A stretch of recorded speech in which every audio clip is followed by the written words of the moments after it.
Pickup गाड़ी चोरी के मामले में पुलिस को बड़ी कामयाबी। 36 घंटों में ही पुलिस ने चुराई गई गाड़ी को किया बरामद।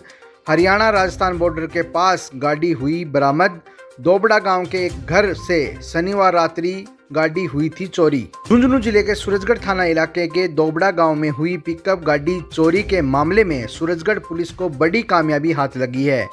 पुलिस ने वारदात के 36 घंटों में ही चुराई गई पिकअप गाड़ी को बरामद करने में सफलता प्राप्त की है।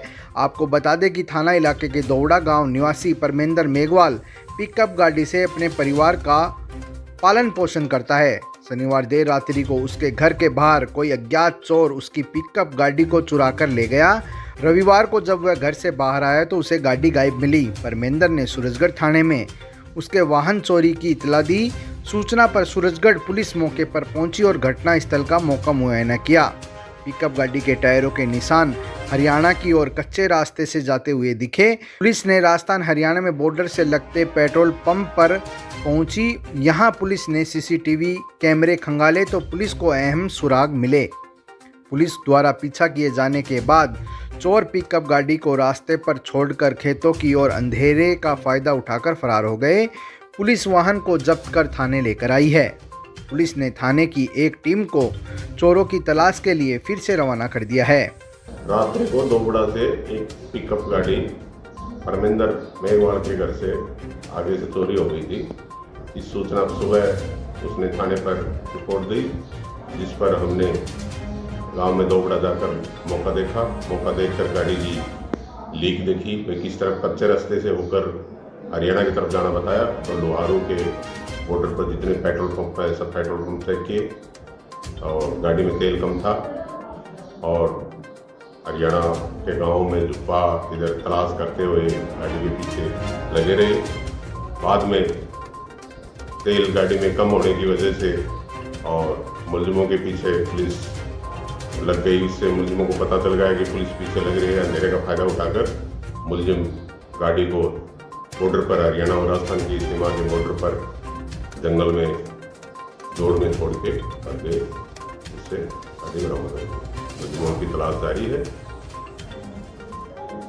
बेटी बचाओ बेटी पढ़ाओ अभियान के तर्ज पर पुत्री का सामान पड़ा भारी। पुत्री के जन्म पर दसोटन में डीजे बजाना एक फौजी परिवार को पड़ा भारी। डीजे बंद करवाने की बात को लेकर फौजी व उसके परिजनों का विवाद। अज्ञात व्यक्ति पर फौजी अंकित नेहरा ने थप्पड़ मारने का लगाया आरोप। झुंझुनू जिले के सूरजगढ़ उपखंड कार्यालय के पास रहने वाले एक फौजी अंकित नेहरा व उसके परिवार को बेटी बचाओ बेटी पढ़ाओ अभियान की तर्ज पर घर में पुत्री जन्म के बाद किए जा रहे जलवा पूजन और दसोटन में डीजे बजाना भारी पड़ गया।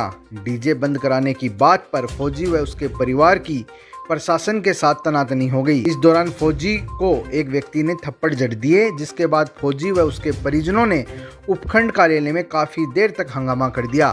फौजी अंकित नेहरा ने प्रशासन पर आरोप लगाते हुए कहा कि प्रशासन ने उन्हें डीजे बंद करवाने को लेकर कहा और उन्होंने बंद कर दिया।